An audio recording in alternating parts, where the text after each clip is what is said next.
आप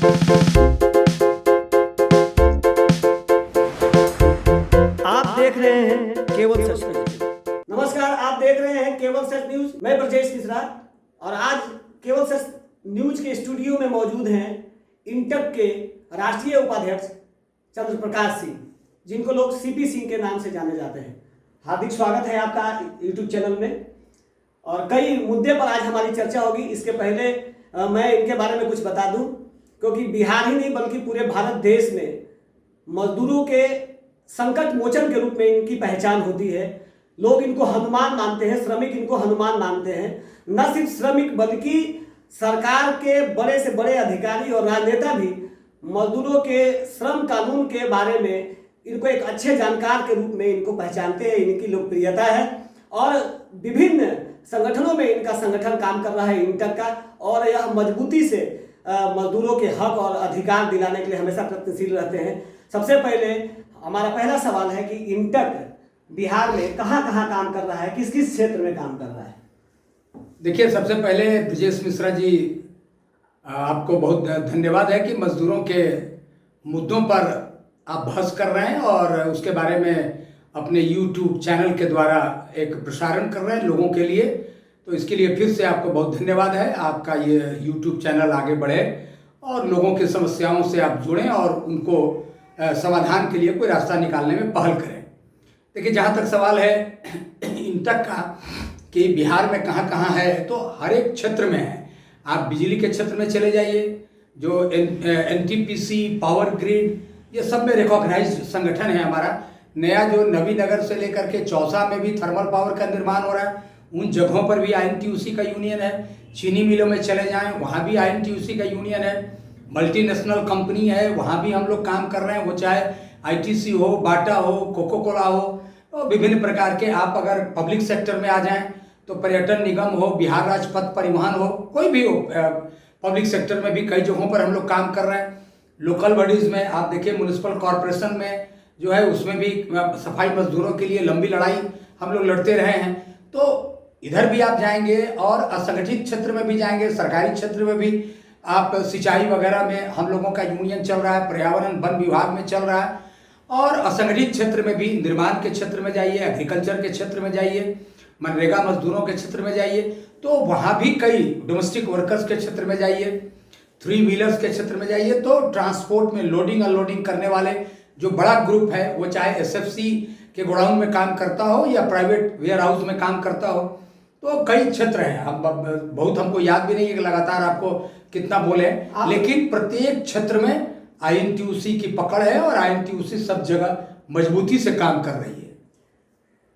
बिहार में मजदूरों के कई यूनियन हैं, उनका नेता बिल्कुल मजदूर की तरह दिखता है, लेकिन इंटक के प्रदेश अध्यक्ष और राष्ट्रीय उपाध्यक्ष के हैसियत से आप काम कर रहे हैं। आपका पहचान है, आपका रहन सहन या आपका जो विधि व्यवस्था है वो बिल्कुल एक माली की तरह लगता है या सरकार के व्यवस्था की तरह लगता है। ऐसा है क्या?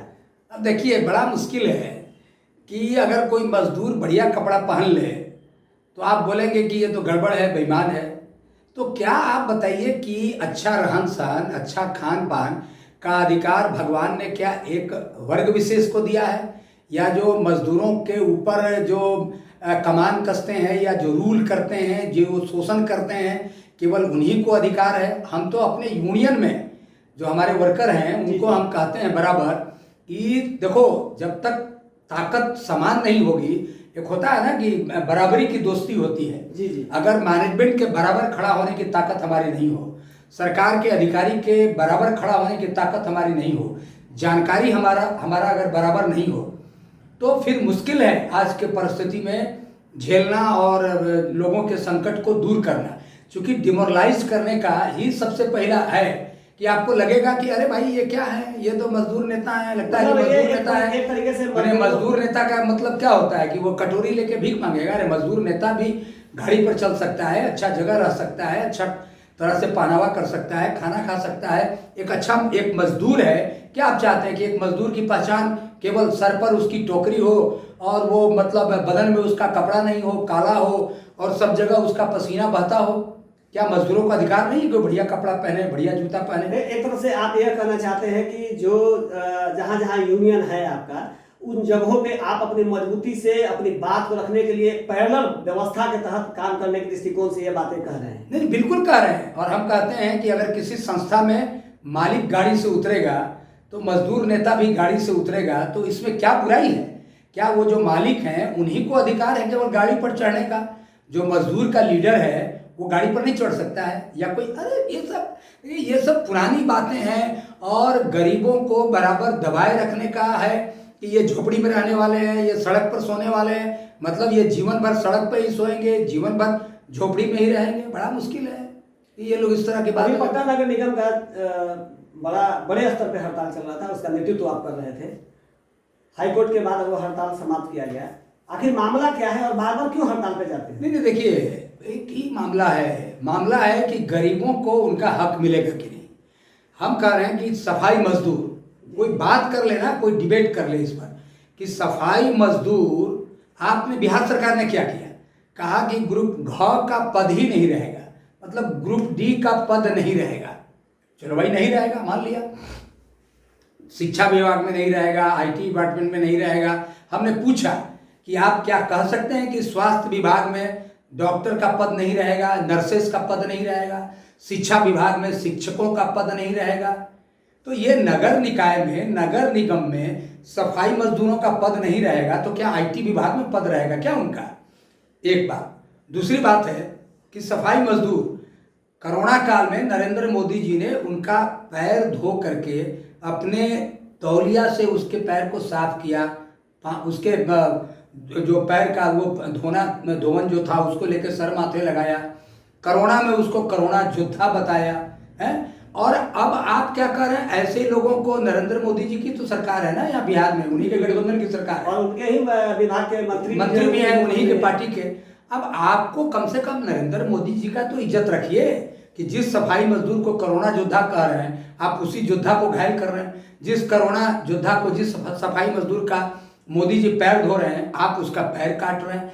ये समझ में नहीं आता कि ये लोग बात क्या करते हैं।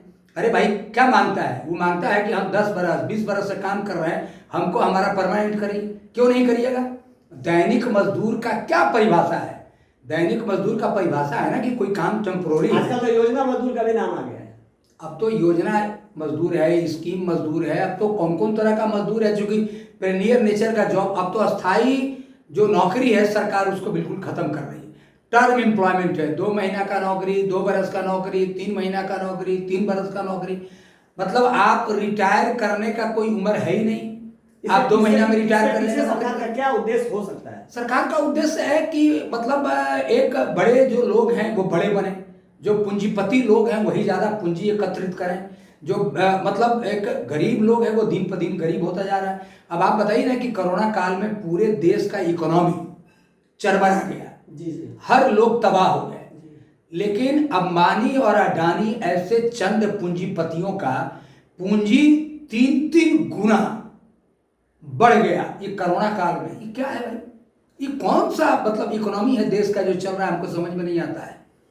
ये गरीब गरीब होते जा रहे हैं, अमीर अमीर होते जा रहा है, गरीबों का वेतन घटते जा रहा है और ऊपर वाले जो लोग हैं उनका वेतन बढ़ते जा रहा है। अब आप बताइए कि जो बड़े अधिकारी हैं, आप कमीशन बना रहे हैं, पब्लिक सर्विस कमीशन है, बिहार का सर्विस कमीशन है, कर्मचारी चयन आयोग है, आप बताइएगा ना कितनी नियुक्तियां आप दे रहे हैं। तो आप केवल मैनेजरियल पोस्ट पर या एडमिनिस्ट्रेटिव पोस्ट पर आप कहते हैं कि वहां तो लोग परमानेंट होंगे और उसके नीचे जितने काम करने वाले लोग हैं वो सब भिखमंगे हैं। वो सबको आउटसोर्स कर दो, सबको कॉन्ट्रैक्ट में डाल दो, सबको डेली वेजेस बना दो। क्या मतलब है? देश में कंट्रीब्यूशन किसका है?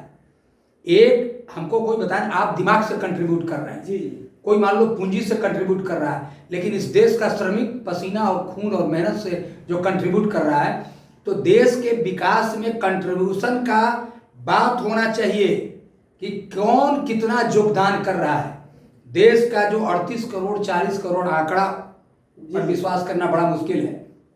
अभी केंद्र सरकार ने असंगठित मजदूरों के बारे में कहा है कि 38 करोड़ है, तो 38 करोड़ का कंट्रीब्यूशन सरकार बताए कि देश के विकास में वो 38 करोड़ मजदूरों का क्या योगदान है।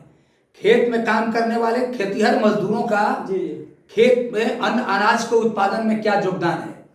तो जो योगदान कर रहा है, जो कंट्रीब्यूट कर रहा है, जो दे रहा है, जब बंटवारा आप करते हैं, डिस्ट्रीब्यूशन करते हैं, तो उसको कहते हैं कटोरी लेकर लाइन में खड़ा हो जाओ, तुमको हम दान देंगे। लंबे समय से किसान आंदोलन चल रहा है, वो भी मजदूर है, किसान भी मजदूर हैं, और सरकार इस पर कोई संज्ञान नहीं ले पा रही है। ठोस ढंग से संज्ञान जो लेना चाहिए वो नहीं ले पा रही है, और आंदोलन भी जारी है। तो ये दोनों आंदोलन भी और सरकार का, देखिए हर आदमी का आंदोलन, अब सरकार, ये डेमोक्रेटिक सेटअप है, लोकतंत्र में, लोकतंत्र की जो व्यवस्था है, सरकार को उसमें सुनने की प्रक्रिया लगातार जारी रखनी चाहिए, ये है डेमोक्रेसी। और जो सुनने के बाद जो निर्णय, एक जनतांत्रिक निर्णय होना चाहिए, बहुमत के लोगों के जो पक्ष में होना चाहिए, वो फैसला होना चाहिए। ये सरकार, अगर आप कोई आंदोलन करें सरकार के अगेंस्ट, तो बोलेगा खालिस्तानी है, पाकिस्तानी है, उग्रवादी हैं, क्या क्या पता नहीं, और कौन कौन सा विशेषण लगा देते हैं, और वो धारा लगा के, ये धारा लगा के जेल भेज दो, इनको ये कर दो। तो ये सरकार जनतांत्रिक तरीके से कोई बात सुनती नहीं है। आंदोलन करिए तो या तो वो आंदोलन को दबाएंगे, दबाने की क्षमता नहीं हो तो छोड़ देंगे कि आंदोलन करते रहिए, आंदोलन करके पस्त हो जाइए, थक जाइए, ये सरकार बात सुनेगी नहीं। अब आंदोलन आप करिए, सरकार माने कोई आंदोलन कर रहा है, पब्लिक को इनकन्वीनियंस हो रहा है, पब्लिक को मान लो दिक्कत हो रही है, सरकार को उससे कोई परेशानी नहीं है। सरकार सोचती है कि भाई पब्लिक को दिक्कत होता रहे तो पब्लिक जो आंदोलन कर रहे हैं उनको गाली देगी, लेकिन पब्लिक के दुख को, तकलीफ को सरकार सुलझाना नहीं चाहती है। वो चाहती है कि पब्लिक और आंदोलन करने वाले आपस में लड़े, आइए बैठ करके अपना रोटी सेके पॉलिटिकल। हाईकोर्ट ने किस मुद्दे नहीं, हम खाली किसान का बोल देते हैं। किसान का क्या है, मान लो वो कहते हैं कि भैया तुम जो 3 काला कानून बनाए हो, अच्छा ये क्या है, कोरोना में एक तरफ लाखों लोग मर रहे हैं, आइए कोरोना में पार्लियामेंट में कानून बना रहे हैं, कानून में संशोधन कर रहे हैं, ऐसे कानून बना रहे हैं जिस कानूनों से किसानों को, मजदूरों, नया संसद भवन भी बना रहे हैं, नया संसद भवन भी बना रहे हैं, कई चीज, मतलब पब्लिक कहाँ मर रही है कोरोना में, उसके इलाज की चिंता नहीं, ऑक्सीजन की चिंता नहीं। अब तो भगवान की कृपा से 3rd फेज आया नहीं तो इनका सब पोल खुल जाता, तो जो बोल रहे हैं 3rd फेज की तैयारी है, वो पता चल जाएगा कितनी तैयारी है। तो हम कह रहे हैं कि किसान क्या मांगा, MSP बोलता है कि भाई जो कानून बदले हो ना उसमें एक पॉइंट डाल दो, क्यों नहीं डालते हैं आप मान कर रहे कहीं बेचो, गोडाउन वेयर हाउस का कोई व्यवस्था नहीं रहेगा, जो उनका अपना एक मार्केटिंग का जो होता है उसी किसान के लिए लोकल फॉर वोकल का स्कीम, और MSP लागू नहीं हो रहा है। तीसरा सबसे खतरनाक है जो कॉन्ट्रैक्ट फार्मिंग है। आज डीजल का दाम इतना बढ़ रहा है कि एक छोटा किसान डीजल खरीद करके, खाद खरीद करके, महंगाई के इस जमाने में और भी चीज खरीद के खेती कर ही नहीं सकता है। सरकार तो कह रही है कि हम अनुदान देते हैं डीजल का, खाद का, सब बेकार है, वो ठगने का है। जो अनुदान देते हैं, एक तरफ से अनुदान देते हैं, दूसरे तरफ से खींच रहे हैं, एक तरफ से ब्लड चढ़ा रहे हैं, दूसरे तरफ से ब्लड खींच रहे हैं। ये कहावत है तो उस पर हम आते हैं, लेकिन पहले इसको हम अंत करें। ये आप कह रहे हैं तो आप हमको जरा बताइए ना कि वो जो नहीं होगा तो सरकार लास्ट में किसान को सरकार फोर्स करके धक्का देके कॉन्ट्रैक्ट फार्मिंग की तरफ ले जा रही है कि तुमको इतना गरीब बना देंगे, इतनी महंगाई हो जाएगी कि आप कुछ खरीदेंगे नहीं। वो जाएगा अडानी और अंबानी, ITC वगैरह वगैरह, वो बोलेगा। और आज अगर एक बार कॉन्ट्रैक्ट फार्मिंग शुरू हो गया तो कल किसानों को खेत भी बेचना पड़ेगा, क्योंकि उनको जब पैसे की आवश्यकता होगी तो वो कॉन्ट्रैक्ट करेंगे उसी से जो कॉन्ट्रैक्ट फार्मिंग कर रहा है। जी। वो बोलेगा ठीक है भाई कोई बात नहीं है, आप जमीन दे दो, इतना पैसा ले लो। तो ये तो किसान को खत्म करना चाह रहे हैं। मतलब एक तरीके से जब देश गुलाम था, ईस्ट इंडिया कंपनी आई थी व्यापार करने, मतलब माहौल कुछ इसी तरीके का दिख रहा है आपके हिसाब से। ईस्ट इंडिया कंपनी उस समय एक थी, इनके जमाने में ईस्ट इंडिया कंपनी 10-12 खड़ी हो गई है। जी जी, 10-12 खड़ी हो गई है और वो उसी रास्ते पर। ठीक है कि अंग्रेज नहीं आएंगे, लेकिन ये जो बड़े पूंजीपति हैं, जमींदारी खत्म हो गया। कहाँ खत्म हो गया भाई? ये नए नए जमींदार आ गए, पूंजीपत, परिभाषा बदल गया, परिभाषा बदल गया। केवल जमींदारी अब कहाँ मतलब एक जमींदार अब थोड़े हैं। पहले जो जमींदार होते थे उससे अब ज्यादा मजबूत जमींदार खड़े हो गए हैं। BSNL के मजदूरों के लिए आप क्या करें, क्योंकि BSNL और पोस्ट ऑफिस में भी आपका यूनियन काम करता है। ये BSNL पोस्ट ऑफिस हो, सरकार तो ये जितना प्रॉपर्टी आज़ादी के बाद से जितना निर्मित हुआ है और जो पब्लिक सेक्टर बना है, एक जमाने में पंडित नेहरू कहा करते थे कि ये पब्लिक सेक्टर ही हमारा धर्म स्थल है, मतलब मंदिर है, मस्जिद है, गिरजाघर है, गुरुद्वारा है, यही है कि वो देश को देगा, लोगों को रोजगार देगा। मोदी अब एक एक चीज को वो बेच रहे हैं, रेल बेच रहे हैं, भेल बेच रहे हैं, सेल बेच रहे हैं। मोदी जी का तो कहना है कि नेहरू जी और उनका पूरा खानदान भ्रष्टाचार में लिप्त था और उनकी बातों का क्या मतलब है? उनकी बातों का इतना ही मतलब है कि मोदी जी एक चीज बता दें कि जो बेच रहे हैं, अपना बनाया हुआ किसी चीज को अगर बेच रहे हैं तो हम लोग मान लेंगे कि मोदी जी महान है। एक चीज बतावे ना कि हमने ये बनाया, इसको हम बेच रहे हैं देश के लिए। उनका कहना है कि जो बना हुआ था पहले से वो बर्बाद था, इसलिए बेच रखे, इसको फिर से पुनर्जीवित करना चाहिए। बताइए ना कि रेल का बजट पहले लोग सुनता था ना, जी जी, हर समय जब रेल का बजट फरवरी में आता था तो लोग चौकन्ना रहते थे कि 5 पैसा बढ़ेगा फेयर कि 10 पैसा बढ़ेगा, और उसी पर जुलूस निकलता था, हल्ला होता था। अब 500 फेयर बढ़ गया कि 1000 फेयर बढ़ गया, कहाँ किसी को पता चल रहा है। पेट्रोल का दाम और डीजल का दाम महीना 2 महीना 6 महीना पर बढ़ता था तो लोग बड़ा बड़ा जुलूस निकालते थे। सिलेंडर का दाम बढ़ता था तो माथे पर सिलेंडर लेके लोग सड़क पर घूमते थे। तो मोदी जी रोजे दाम बढ़ा रहे हैं। ये कौन सा व्यवस्था है भाई कि केंद्र सरकार के मंत्री और सरकार कहती है कि नहीं नहीं ये हमारे कंट्रोल में नहीं है, तो आपके कंट्रोल में है। सरकार तानाशाही कर रही है, जैसा कि 1974 में जयप्रकाश नारायण का एक बड़ा आंदोलन हुआ था और आपातकाल की स्थिति की गई थी। जैसा आप बता रहे हैं इस हिसाब से तो ये आपातकाल की स्थिति है। वैसे में विपक्ष चुप क्यों है? देखिए, विपक्ष चुप क्यों है? अब विपक्ष के लोग जहां तक जो आवाज हो रहा है लोग कर ही रहे हैं। एक जरूर है कि उसके लिए एकजुटता बन रही है और ये इन्होंने ताकत लगाया बंगाल में, इनको समझ में आ गया तो कुछ है। अब सवाल है कि देश में जो एक डेमोक्रेसी का सिस्टम है उस सिस्टम का ये बेनिफिट उठा रहे हैं, नहीं तो मेजोरिटी इनके पास है कहाँ। ये जितने वोट लेकर के गए हैं तो जितना वोट इनको मिला है उससे ज़्यादा वोट तो विपक्ष में है ना। जी जी, विपक्ष में है तो ये समझ रहे हैं कि बस 130 करोड़ का हमारा है तो इनको 30-35% इनका है, बाकी 65% तो इनके खिलाफ ही वोट पड़ा है ना। तो जिस दिन विपक्ष एकजुट होगा या आज जो इनकी स्थिति है अगले चुनाव में पता चलेगा। लोग मर रहे हैं, लोग भीतर से सारे लोग अनवायर्ड हैं, लेकिन इनका जो एक प्रचार तंत्र है, जितना प्रचार में ही खर्च करते हैं उतना में कितने गरीबों की झोपड़ी में रोशनी आ जाए, लेकिन इनका तो केवल प्रचार का है। पटना हाईकोर्ट ने जो पटना नगर निगम का हड़ताल तोड़ने के लिए निर्देश दिया, किन मुद्दों पर आप लोग फिर से उस हड़ताल को नहीं करेंगे और आपकी मांग पूरी हो? क्या लगता है आपको कि ये हड़ताल एक राजनीतिक दृष्टिकोण से तोड़वाया गया है या फिर कुछ और है इसमें? नहीं, देखिए ना, पूरे हड़ताल में कोई पॉलिटिकल कहीं से कोई एंगल नहीं था। वो सरकारी दल जो हैं उनको हर चीज़ में राजनीति इसलिए घुसाते हैं कि ताकि लोगों को कह सकें कि नहीं नहीं ये तो लोग का मांग नहीं, ये तो पॉलिटिकल मांग है। तो ये केवल इनका बहाना है। अदरवाइज देखिए, हाईकोर्ट के आदेश है उसका हम लोगों ने सम्मान किया और बड़ा बढ़िया चीफ जो मुख्य न्यायाधीश हैं उन्होंने बहुत ही अच्छा आदेश पारित किया और सरकार को केवल कहा नहीं कि भाई आप निर्णय लो एज पर लॉ, उन्होंने कहा कि जो भी निर्णय लो या मेरे यहाँ आप उसका हलफनामा दायर करो। तो ये तो अलग है, लेकिन आप देखिए ना कानून का, उन्होंने मुख्य न्यायाधीश ने कहा कानून का सम्मान होना चाहिए, कानून लागू होना चाहिए, मनमाना और गैर कानूनी आदेश नहीं होना चाहिए। लेकिन सरकार आज क्या कर रही है?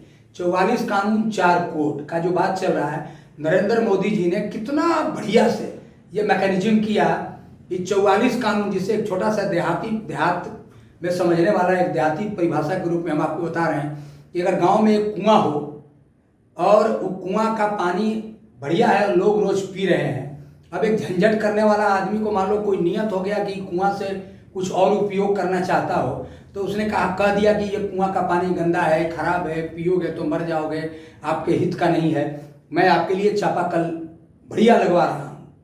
तो कुआं भी बंद हो गया और चापाकल भी नहीं लगा। तो नरेंद्र मोदी जी ने देश में लेबर लॉज का यही स्थिति कर दिया है, 44 कानून को शिथिल कर दिया है।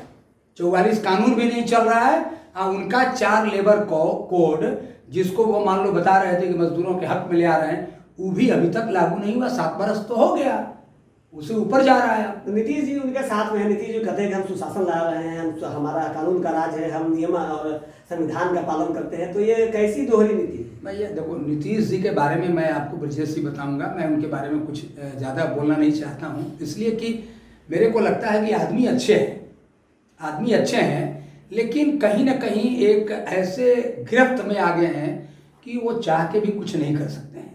ये उनकी मजबूरी हो गई है, क्योंकि आज के दिन में देखिए पॉलिटिकल सिस्टम इस देश का आप भी बढ़िया समझते हैं, आपको कौन समझाएगा? जी जी। आप तो सब समझते हैं। तो आपको क्या नहीं लग रहा है कि बहुमत नहीं आने के बाद भी नीतीश कुमार जी को बीजेपी ने मुख्यमंत्री बनाया? तो बनाया तो नीतीश कुमार जी को केंद्र में, इसके पहले एक केंद्रीय मंत्री बना रहा था उस समय, तो उन्होंने बॉयकॉट किया था। अब एक मंत्री बनाया तो फिर जुड़ गए। अब नीतीश जी पीएम मटेरियल हैं 2024 के लिए, तो इधर से तैयारी, इनका भी तैयारी है ना भाई, 2024 में जरूरत होगा अगर कोई मान लो मोर्चा बन गया विपक्ष का, एक बार्गेनिंग का, और नीतीश जी को अगर मौका मिल गया उसका नेतृत्व करने का, तो नरेंद्र मोदी जी के साथ ताल ठोके खड़ा हो सकते हैं। ये कोई बड़ी बात थोड़े है। तो पीएम मटेरियल तो 2014 में भी थे और 2019 में तो खुद ही जाके सरेंडर कर गए। अभी तो आत्मसमर्पण कर दिया है। भाई देखिए, इस देश में बहुत लोग पीएम मटेरियल रहे हैं, नीतीश जी भी पीएम मटेरियल हैं, तो कोई हर्ज नहीं है। नरेंद्र मोदी जी तो पीएम मटेरियल कभी नहीं थे, लेकिन पीएम हो गए। तो मटेरियल होना एक अलग चीज है, पीएम बन जाना एक अलग बात है। नीतीश जी के बारे में हमारा ओपिनियन मतलब ऐसा नहीं है कि नगर निगम में सफाई कर्मियों के लिए, सफाई के लिए, पटना को स्वच्छ बनाने के लिए A to Z कंपनी को यहाँ पे काम दिया गया था। करोड़ों रुपए लूट कर चली गई कंपनी। आप मजदूर के नेता हैं, वहाँ भी संघ में आप अध्यक्ष हैं। देखिए, A to Z तो लूट के गई सो गई, लेकिन A to Z का 9 करोड़ रुपया आज तक जो उसका भुगतान नहीं हुआ, वो मेरे ही कंप्लेन और मेरे ही शिकायत पर वो पेमेंट हेल्ड अप हो गया, नहीं मिला। अब मिलेगा भी नहीं, मिलेगा भी नहीं। जी। तो अब उस समय का बात करिएगा तो कचरा जाता था, उसको लोड करना था, वजन करना था, कुछ नहीं हुआ, मतलब बहुत गड़बड़ी हुई। A to Z के साथ साथ कुछ और यहाँ के अभी जदयू के नेताओं को भी कुछ काम मिला था। देखिए, पर्सनल हम किसी पर आक्षेप नहीं करेंगे, लेकिन आउटसोर्स का कोई भी काम, कोई भी मैनेजमेंट बिना करप्शन के हो ही नहीं सकता है। मैं ये ताल ठोक के कह सकता हूँ, और कोई आदमी खड़ा हो जाए, हम प्रमाणित कर देंगे अगर आउटसोर्स कंपनी कोई है और उस कंपनी में उस कंपनी के लोग का अगर उसके साथ तालमेल ना हो, असंभव, क्वाइट इम्पॉसिबल, ये हो ही नहीं सकता है। आउटसोर्स अपने आप में एक बड़ा करप्शन है इस देश में, और वो आउटसोर्स लोगों के एक्सप्लॉयटेशन का एक बड़ा जरिया बन गया है। जो मजदूरों के हक और अधिकार को कुचलने का एक बड़ा जरिया आउटसोर्स बन गया, चूंकि इतना अनएम्प्लॉयमेंट है। आप जो बात करिएगा कि कौन इंडस्ट्री, हम जो कह रहे थे मोदी जी के बारे में, तो आप बताइए ना कि कौन इंडस्ट्री, मोदी जी को बताना चाहिए क्या डेवलपमेंट है। एक इंडस्ट्री बढ़ा है इनके राज्य में, पूरे देश में, और वो है अनएम्प्लॉयमेंट इंडस्ट्री। इसमें काफी ग्रोथ हुआ है, इसमें एम्प्लॉयमेंट ज्यादा मिला है। आप उसके लिए वो आत्मनिर्भर भारत की बात कर रहे हैं कि सबको हम आत्मनिर्भर बनाएंगे। अच्छा भाई, आत्मनिर्भर बनाएंगे, आप आत्मनिर्भर भारत बनाएंगे तो आत्मनिर्भर लोगों को बिहार में सर्वे कराइए ना, बिहार में सर्वे कराइए कि बिहार का जनसंख्या 10 करोड़ है, 12 करोड़ है, जितना भी है, जी। उसमें आत्मनिर्भर भारत के माध्यम से कितने लोग आत्मनिर्भर बने, बताइए। अब केवल खाता खुलवा के आप बोल रहे हैं खाता खुलवा दिया है इतना। आपका इंटक राज्य स्वास्थ्य समिति में भी 102 एम्बुलेंस में भी था, अभी भी है। तो 102 एम्बुलेंस में जैन कंपनी वाला ने करोड़ों रुपया लूटा। अभी पशुपति, अरे भाई क्या बोलेंगे, स्वास्थ्य विभाग हो, उनके मंत्री हैं, उसके सेक्रेटरी, ये लोग कुछ सुनता ही नहीं है ना। आप देखिए कि ये जो PDPL कंपनी अभी जो काम कर रही है, जी, ये 3 बरस जो भी इनका टाइम हुआ हो, इस पीरियड में पहली दफा एम्बुलेंस कर्मी का 7-8 बरस का नौकरी हो गया। ये 3 बरस के पीरियड में ही उनको PF मिला, जब हम लोगों के साथ ही लोग जोड़े। स्वास्थ्य विभाग ने भी 3.5 बरस काम किया, तो स्वास्थ्य विभाग के अधिकारी बताएंगे कि 3.5 बरस जिस एम्बुलेंस कर्मियों से आपने काम लिया है, कानूनी रूप से उनको PF का लाभ मिलना चाहिए था, बिल्कुल उनको नहीं मिला, नहीं दिया। तो ये कौन सुनेगा? सरकार ही सबसे बड़ा एक मॉडल एम्प्लॉयर होता है, और अगर जिस राज्य का मॉडल एम्प्लॉयर ही कानून का उल्लंघन करे उस राज्य में, उसके बाद जो एम्प्लॉयर हैं उनका क्या है? आप एक तरफ कहते हैं कि हम नीतीश जी पर कुछ प्रहार नहीं कर सकते, कुछ बयान नहीं दे सकते हैं, सरकार उनकी है, चारों तरफ पदाधिकारी उनके हैं, कई ऐसे चर्चाएं आती हैं कि कई ऐसे पदाधिकारी हैं जो फैसला लेते हैं, वही नीतीश कुमार फैसला लेते हैं, तो कहीं ना कहीं सरकार तो जिम्मेवार है, और सरकार जब जिम्मेवार है तो नीतीश कुमार भी जिम्मेवार है। नहीं, हमने ये नहीं कहा कि उनके बारे में हम कुछ नहीं बोल सकते हैं। आपने पॉलिटिकली पूछा था कि बीजेपी के साथ संबंध को लेकर, तो बीजेपी के संबंध में हमने बोला कि उस पर हम नहीं बोलेंगे, चूंकि एक पॉलिटिकल उनका अरेंजमेंट है, वो महागठबंधन में थे, फिर चलेगा, तो ये एक अलग मुद्दा है, हम इस पर पॉलिटिकल बात ज़्यादा करना नहीं चाहते हैं। लेकिन आप अगर वर्कर्स के बारे में पूछेंगे, तो वर्कर्स के बारे में ये पूछ रहे थे तो कह रहे हैं इसके लिए नीतीश कुमार क्यों नहीं जिम्मेवार है? अगर स्वास्थ्य विभाग, मिनिमम वेजेस, पीएफ का कानून, आईटी एक्ट, कानून अगर किसी विभाग में पालन नहीं हो रहा है और नीतीश जी मुख्यमंत्री हैं, तो जिम्मेवार नीतीश जी कैसे नहीं है? ये पूरे नगर निकाय के आंदोलन में जो 8 दिन 9 दिन हड़ताल चला, एक शब्द नीतीश कुमार जी ने सफाई मजदूरों के बारे में नहीं बोला। आज कुछ लोग आज बोल रहे हैं आरक्षण पर, बीजेपी का आज एक देखा है भोला पासवान शास्त्री के जन्मदिन पर, वो बोल रहे हैं, ताल ठोक ठोक के बोल रहे हैं ये आरक्षण पर ये व्यवस्था होनी चाहिए। अरे नौकरी दे ही नहीं रहे हो, आरक्षण की बात कर रहे हो।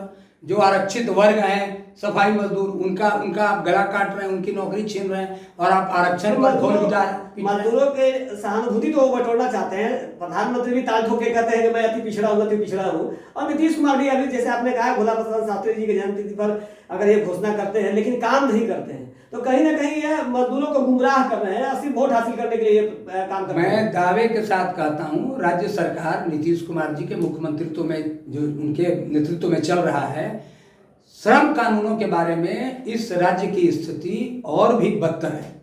मिनिमम वेजेस तक कल कारखानों में या लोगों को नहीं मिल रहा है। 8 घंटा के बदले कई कारखानों में, वो केंद्र सरकार का कारखाना, चाहे वो गैस प्लांट में बोटलिंग प्लांट हो या प्राइवेट में स्टेट गवर्नमेंट के अंदर काम करने वाला, 12 घंटा ड्यूटी लिया जा रहा है, और 8 घंटा का भी जो मिनिमम वेजेज है वो नहीं दिया जा रहा है। कंप्लेन पर कोई सुनवाई नहीं हो रही है। दर्जनों शिकायत हम लोगों के लंबित हैं, ट्रिब्यूनल और लेबर कोर्ट में वर्षों जजेज नहीं रहते हैं, 20-20 साल का मुकदमा लंबित है। तो नीतीश कुमार जी इसके बारे में कहा, मेरे मजदूर के बारे में कोई सोचने का। बिहार का जो श्रम मंत्री है वह क्या कर रहे हैं श्रमिकों के लिए? देखिए, श्रम मंत्री हो और कोई और मंत्री हो, अखबार में बयान सुंदर सुंदर सबका आ जाता है। इतने लोगों का निबंधन करा रहे हैं। अरे निबंधन करा रहे हैं तो निबंधन खाली कराने से होगा कि उनको रोजगार भी मिलना चाहिए। अभी हाल ही में बिहार के इंडस्ट्री में बैंक से लोन के विषय पर चर्चा के सेमिनार में उद्योग मंत्री जी सो रहे थे।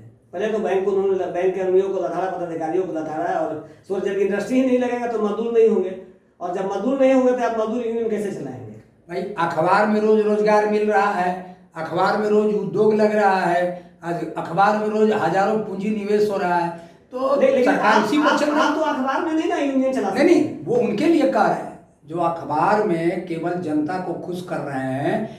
सच्चाई है, आप देखिए ना, प्रवासी मजदूर पलायन का, नीतीश कुमार जी ने कहा था कि रोटी के लिए कोई बिहार से बाहर नहीं जाएगा, मतलब रोटी के लिए रोजगार हम यहीं देंगे, अच्छा कमाई करने के लिए कोई बाहर जाएगा। तो आप देखिए ना, ईंटा ढोने के लिए लोग बाहर जा रहे हैं, सड़क बनाने के लिए बाहर जा रहे हैं, डोमेस्टिक वर्कर के लिए काम करने बाहर जा रहे हैं। आज भी पंजाब हरियाणा में चले जाइए, खेतिहर मजदूर आज भी आपको बिहार के लोग वहाँ मिलेंगे। कहीं जाइए ना, किसी इंडस्ट्री में, तमिलनाडु में चले जाइए, आंध्रा में चले जाइए, वहाँ के कल कारखानों में मजदूर काम कर रहे हैं, उनकी क्या स्थिति है वो हम लोगों को मालूम है ना। आप अगर श्रम मंत्री होते तो ऐसा क्या करते जिससे श्रमिकों का भी कल्याण होता और बिहार में एक उद्योग का भी जान बिछ पाता? देखो भाई, इस व्यवस्था में श्रम मंत्री होके भी कोई कुछ करेगा नहीं, कई श्रम मंत्री तो हो ही रहे ना। अब श्रम मंत्री हैं, अब मान लो उनके जो डिपार्टमेंट के लोग हैं वो क्या एक काम करे ना, कोई कहे कि हमारे प्रदेश में कानून लागू है, कानून का उल्लंघन अगर कोई करेगा तो उसको, अब कहते हैं ना कि कानून अपना काम करेगा, लेकिन लेबर लॉज के मामले में कानून बिल्कुल काम नहीं कर रहा। कोई कल कारखाना, कहीं पर कोई कानून लागू नहीं है। सरकार को मैं चुनौती देता हूं, मेरे साथ कोई बैठ जाए, 100 कारखाना ऐसा है जिसका मैं नाम गिना दूंगा कि इसमें श्रम कानून लागू नहीं है, मजदूरों को न्यूनतम मजदूरी नहीं मिल रहा है, 8 घंटा के बदले 12 घंटा की ड्यूटी ली जा रही है। अरे खुलेआम आपने एम्बुलेंस कर्मचारियों के बारे में बोला, जी 12 घंटा रोज ड्यूटी कर रहे हैं, कहाँ उनको न्यूनतम मजदूरी भी नहीं मिलता है, कहाँ मिल रहा है? कितना कंप्लेन किया, हाईकोर्ट में केस भी किए हुए हैं हम अभी, हाईकोर्ट में भी केस चल रहा है, ऐसा नहीं कि नहीं चल रहा है, जी लेबर डिपार्टमेंट में चल रहा है, लेकिन बावजूद कुछ नहीं हो रहा है। तो क्या करे आदमी, कहाँ से करेगा? हाईकोर्ट में मुकदमा करना कोई आसान काम है क्या? कहाँ से उतना हजारों हजार रुपया हम लोग ले आएंगे उतना मुकदमा करने के लिए? और ना मुकदमा करिए तो नीचे कोई सुनने वाला नहीं है। मजदूर नेता के रूप में, श्रमिक नेता के रूप में आपकी एक पहचान है, राष्ट्रीय पहचान है, बल्कि भारत सरकार में जब भारतीय जनता पार्टी की सरकार रही, कांग्रेस की सरकार रही, तभी आपको एक विदेश में डेलीगेट्स बना के भारत का प्रतिनिधित्व करने हेतु भेजा जाता था। अंतर्राष्ट्रीय मजदूर और भारत के मजदूरों में और उसके कानूनों में किस प्रकार का आप अंतर महसूस करते हैं और किस तरीके से उसमें सुधार की गुंजाइश है? देखिए, सुधार की तो यहाँ सुधार ही की गुंजाइश है। झूठ के बुनियाद पर सब चीज खड़ा किया जा रहा है, सत्य बोलने को कोई तैयार नहीं है। अब जाएंगे आप डेवलप कंट्री जो है, देखिए अंडर डेवलप जो कंट्री है, तो ऐसा नहीं कि इंडिया से बहुत जगह स्थिति बेहतर है। अब हाँ, डेवलप कंट्री है, अब अमेरिका का बात करेंगे, यूरोपियन कंट्री का बात करेंगे, आप ब्रिटेन का बात करेंगे, ऐसे जो डेवलप कंट्री है उसका बात करेंगे, तो वहाँ एक लेबर के प्रति रिगार्ड है। या और भी जो इस तरह के कंट्री है ना, वहाँ पर मजदूरों के प्रति लोगों को एक रिस्पेक्ट है। यहाँ क्या है कि मजदूर के प्रति रिस्पेक्ट नहीं है। जो हार्ड वर्किंग लोग हैं, कलम चलाने वाले के प्रति रिस्पेक्ट है, बोझा उठाने वाले, मिट्टी उठाने वाले, ठेला ठेलने वाले, कूड़ा उठाने वाले, रिक्शा चलाने वाले, हार्ड लेबर करने वाले जो लोग हैं, ऐसे लोगों के प्रति रिस्पेक्ट नहीं है। ये सबसे बड़ा दुखद बात है कि मेहनत करके जो पसीना बहाता है इस देश में, उसको इज्जत नहीं मिल रही है, उसको सम्मान नहीं मिल रहा है। सबसे बड़ा डिफरेंस यही है। ये जिस दिन खत्म हो जाएगा कि नहीं साहब, हम तो चुनौती दे रहे हैं ना, कह रहे हैं कि खेतीहर मजदूर का इस देश में कोई बता दे कि खेत में काम करने वाले मजदूरों का कितना कंट्रीब्यूशन है और उसको क्या मिल रहा है, नंबर 1। नंबर 2, हम कह रहे हैं कि सरकार कहती है कि हम दे रहे हैं, सब्सिडी दे रहे हैं। ब्रजेश जी, सब्सिडी दे रहे हैं, कोई एक नेता, देखो उद्घाटन होता है ना सांसद के फंड द्वारा, विधायक के फंड द्वारा, कितना नकली बात है जी, कितना नकली बात है। किसका फंड है वो सारा फंड पब्लिक का है।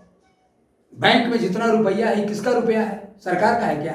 तो सरकार का अपना फंड है क्या जो हम पब्लिक से जो आप टैक्सेस के रूप में लेते हैं? हम तो कहते हैं कि आप कहते हैं कि खेतिहर मजदूरों को कह रहे हैं कि कुछ दे रहे हैं। अरे यार, वो कितना टैक्स दे रहा है?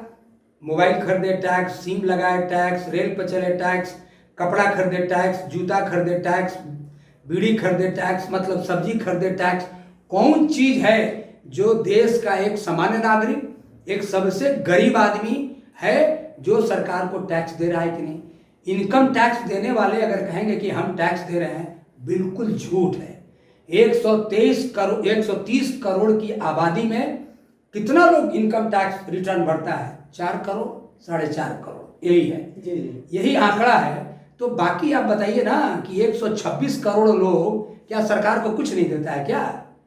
हर लोग हर दिन हर परचेज पर, हम 100 रुपया कमाने वाले मजदूर हैं, हाँ 100 रुपया में, चूंकि 100 रुपया हम कमाएंगे तो 100 रुपया मार्केट में जाएगा, बच नहीं सकता है, मेरा इतना खर्च है। तो हम तो जितना कमाते हैं टोटल पैसा मार्केट को दे रहे हैं। तो ये मार्केट का जो इकोनॉमी है, इसको चलाने में देश के गरीबों का बड़ा हिस्सा है। लेकिन वो सारा इकोनॉमी का जो प्रॉफिट है ये देश में जो हो रहा है, जो सेंसेक्स बढ़ गया, ये बढ़ गया, तो उसका फायदा ये बड़े बड़े जो पूंजीपति हैं उनको मिल रहा है। तो आप गरीबों के बारे में सोच नहीं रहे। मिनिमम वेजेस फिक्स करते हैं, मिनिमम वेजेस फिक्स करने का क्या तरीका है? जो सुप्रीम कोर्ट ने कहा उसको आप मानते नहीं है। सरकार का जो इंडियन लेबर कॉन्फ्रेंस है, 2014 में मोदी जी आए और 2015 से सबसे बड़ा प्लेटफॉर्म इंडियन लेबर कॉन्फ्रेंस इस देश का है, जो मजदूरों का नीति निर्धारण करता है, पॉलिसी। कोई भी कानून बनेगा उसके पहले ILC में जाएगा। 2015 के बाद इन्होंने उसका मीटिंगें बंद करा दिया। आप कोर्ट पार्लियामेंट में कोर्ट पास कर रहे हैं। तो ये क्या हो रहा है भाई? जो ILC इतना बड़ा संगठन है देश का, जो नीति निर्धारण का काम करता है, उसका मीटिंगें बंद कर दिया। तो ये क्या है, ये डेमोक्रेसी है क्या? ये डिक्टेटरशिप नहीं है कि आपको जो मन करेगा वो करिएगा, कोई बोलता रहे जितना बोले। तो देखिए वो भी है, आप कहिए ना, आप तो बढ़िया पत्रकार हैं, आप चैलेंज करिए, गरीबी रेखा तय करने का क्या सिस्टम है इस देश में? गरीबी रेखा से नीचे और गरीबी रेखा से ऊपर कोई देश का इकोनॉमिस्ट बैठ के बताए कि गरीबी रेखा के नीचे रहने वाले लोगों का क्या मापदंड है। जी जी, क्या आप कहते हैं जिसके कारण ये गरीब हो गए, और क्या कहते हैं जिसके कारण ये अमीर हो गए? ये बैठ के आप जरा जिस दिन, बिल्कुल, ये लाल कार्ड पीला कार्ड है ना, लाल कार्ड पीला कार्ड छोड़ दीजिए, मैं पूछ रहा हूं कि मेरी आमदनी कितनी होगी तो मैं गरीबी रेखा से नीचे आ जाऊंगा, नंबर 1। बिल्कुल, और कितना आमदनी होगा कि गरीबी रेखा से ऊपर चले जाएंगे, नंबर 2। नंबर 3 कि इतना पैसा पर अगर गरीबी रेखा से हम नीचे हैं तो उस पैसा का मैकेनिज्म बताइए कि वो पैसा ही, उतना ही पैसा क्यों आपने बताया, उतना ही रुपया क्यों जिससे हम गरीबी रेखा के नीचे आएंगे? उससे 10 रुपया ज़्यादा क्यों नहीं, उससे 50 रुपया ज़्यादा क्यों नहीं? इस पर बहस तो हो, कोई बताए तो जरा हमको, तो सारा पोल खुल जाएगा कि आप किस तरह से गरीबों को लूट रहे हैं और कैसे ये बता रहे हैं। कंट्राडिक्शन है, आप सुन लीजिए। गरीबी रेखा के नीचे 29 करोड़ आदमी, और गरीब लोग जिनको मुफ्त में अनाज देना है, 2 रुपया 3 रुपया किलो देना है, कोरोना में मुफ्त में देना है, ऐसे लोग देश में हैं 88 करोड़। तो 88 करोड़ मुफ्त अनाज पाने वाले, वो गरीबी रेखा से नीचे नहीं है। लेकिन एक व्यवस्था बनाना है, कुछ गरीबों को कैसे मिलेगा गरीबी रेखा से नीचे, जितना अधिकार देना है देना पड़ेगा। जी जी जी, तो उसको कर दिया 29 करोड़। अनाज बांट के लूटना है तो कर दिया 88 करोड़। ये कौन समझाएगा? तो ऐसा नहीं है, जो लोग समझते हैं वो समझते हैं, हम तो भैया सब समझते हैं। बिहार सवाल है कि अब लड़ाई जितना चले चले। बिहार के मजदूरों को क्या कहना चाहेंगे, किस तरीके से? देखिए, बिहार के मजदूरों को हम जरूर कहना चाहेंगे कि मजदूरों को आज जरूरत है यूनाइट होकर रहने का। देश में आज यूनाइटेड मूवमेंट चलाने का जरूरत है, और केंद्र में हम लोग डॉक्टर जी संजीव रेड्डी जी के नेतृत्व में पूरा देश का जो केंद्रीय श्रमिक संगठन है, एक्सेप्ट बीएमएस छोड़ करके सभी लोग हम लोग एक जगह हैं। 27 सितंबर को पूरे देश में भारत बंद का आह्वान किसान संगठनों ने किया है, और इसको सपोर्ट जो देश के केंद्रीय ट्रेड यूनियन है, हम लोग इसको कर रहे हैं 27 को पूरा भारत बंद का आह्वान को। तो बिहार के भी मजदूर हैं, बिना यूनाइटेड के, चाहे विपक्ष हो या कोई भी हो, यूनाइटेड फोरम होना चाहिए, यूनाइटेड प्लेटफॉर्म होना चाहिए, यूनाइटेड आवाज होना चाहिए, यूनाइटेड संघर्ष होना चाहिए, यूनाइटेड आंदोलन होना चाहिए। तब जाकर के हम लोग ऐसे जो लोग हैं जिनके मानसिकता डिक्टेटरशिप की है, जिनके मानसिकता पूंजीवादी है, जो पूंजीपतियों को बढ़ाना चाहते हैं, मल्टीनेशनल और बड़े घरानों को सपोर्ट करके बढ़ाना चाहते हैं, ऐसे लोगों के खिलाफ अगर लड़ना है तो यूनाइटेड लड़ाई ही सफल होगी, और तभी हम लोग ऐसे लोगों को मात दे सकते हैं। अभी आप देख रहे थे, सुन रहे थे चंद्र प्रकाश सिंह, जो राष्ट्रीय मजदूर कांग्रेस INTUC के राष्ट्रीय उपाध्यक्ष हैं और बिहार प्रदेश के भी अध्यक्ष हैं, ILO के भी बिहार चैप्टर के अध्यक्ष हैं, और बिहार में मजदूरों के हितों की रक्षा के लिए इन्होंने हमेशा आवाज उठाया है। इस्मा के तहत जेल भी गए हैं और लगातार सड़कों पे आंदोलन करते हुए नजर भी आते हैं, ताकि मजदूरों का वाजिब हक और अधिकार दिला सके। और जो आने वाला समय में, जैसा कि उन्होंने बताया कि 27 सितंबर को भारत बंद का आह्वान किया है, मजदूरों को एकजुटता की बात कही है। हर क्षेत्र में मजदूर काम कर रहे हैं, और निश्चित तौर पे बिहार ही नहीं बल्कि पूरे देश में मजदूरों की दशा और दिशा निश्चित तौर पे जर्जर अवस्था में जा रहा है। और इनके जो बयान आए हैं, जो इन्होंने बातें बताई हैं, निश्चित तौर पे हमारे मजदूर भाइयों को निश्चित तौर पे मदद मिलेगा। बहुत बहुत धन्यवाद आपका हमारे इस चैनल। जी नमस्कार, आपको भी बहुत धन्यवाद।